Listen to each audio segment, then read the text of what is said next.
ज़ारून को पाकर मुझे लगा था कि वाकई मुझे कोई दिल से चाहने वाला मिल गया, मेरे दुख सुख का ख्याल रखने वाला मिल गया।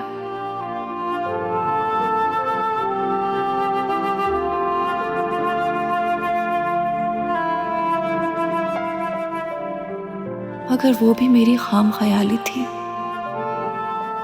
ज़ारून भी आम मर्दों की तरह निकले।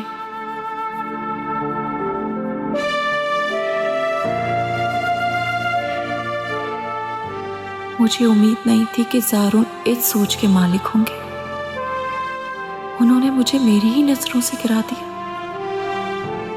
वो जिसे मैंने अपना साहिबान समझा, आज उसी ने ही मुझे दरबदर कर दिया।